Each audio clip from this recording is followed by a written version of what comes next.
இன்றைக்கி வரலட்சுமி விரதம். நானும் என் கணவரும் தினமும் நாராயணம் படிக்கிற பழக்கம். இன்றைக்கி பை சான்ஸாக எங்களுக்கு வந்த தசகம் 28.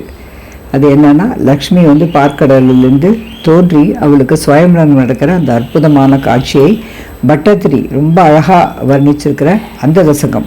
எங்களுக்கே ஆச்சரியமாக இருந்தது, இன்றைக்கி எப்படி அது வந்தது அப்படின்னு.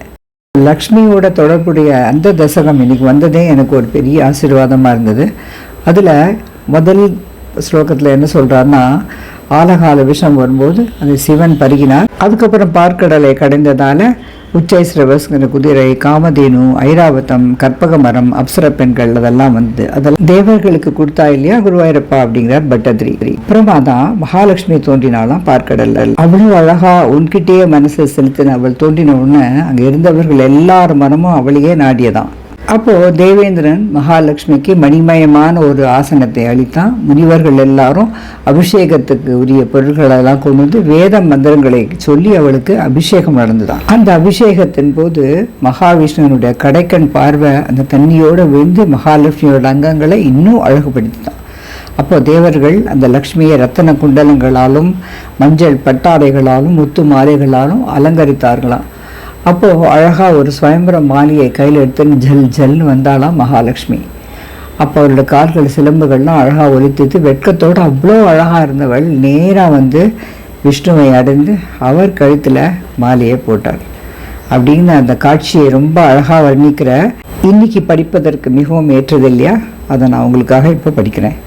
தரலம் தரலானலம் புரஸ்தாத் ஜலதேருத்விஜகால காலகூடம் அமரஸ்து திவாதமோத நிக்னோ கிரிஷஸ்தன்னிபபௌ பவத் பிரியார்த்தம் விமதத்சு சுராசுரேஷு ஜாதா சுரபிஸ்தாம் ரிஷிஷு ஞதாஸ்திரிதாமன் अयरत्नमभूदथे भरत्नं द्युदरुश्चाप्सरसुरेषु तानि जगदीश भवत्परा तदानीं कमनीया कमला बभूव देवी अमलाम् अवलोक्य यां विलोलः सकलोऽपि स्पृहयां बभूव लोकः त्वयि दत्तहृदे तदैव देव्यै त्रिदशेन्द्रो मणिपीठिकां व्यतारीत्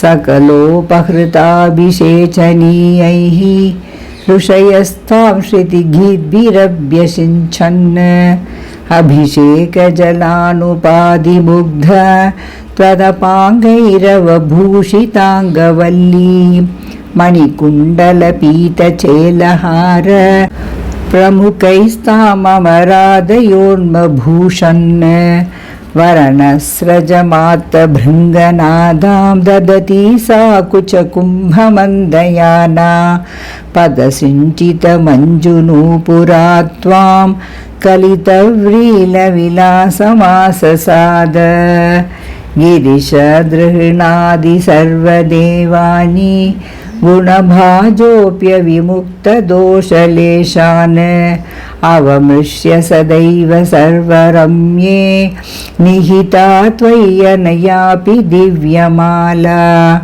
उरसा तरसा ममानिथैनां भुवनानां जननीम् अनन्यभावां त्वदुरो विलसत्तदीक्षणश्रीपरिवृष्ट्या परिपुष्टमास विश्वम् अतिमोहनविभ्रमा तदानीं मदयन्ती खलु वारुणी निरागात् तमसः पदवीम् अदास्वमेनाम् अतिसम्माननया महासुरेभ्यः तरुणाम्बुदसुन्दरस्तदा त्वं ननु धन्वन्तरी रुत्थितोऽम्बुराशेः अमृतं कलशे वहन्कराभ्याम् अखिलार्तिं हरमारुतालयेश.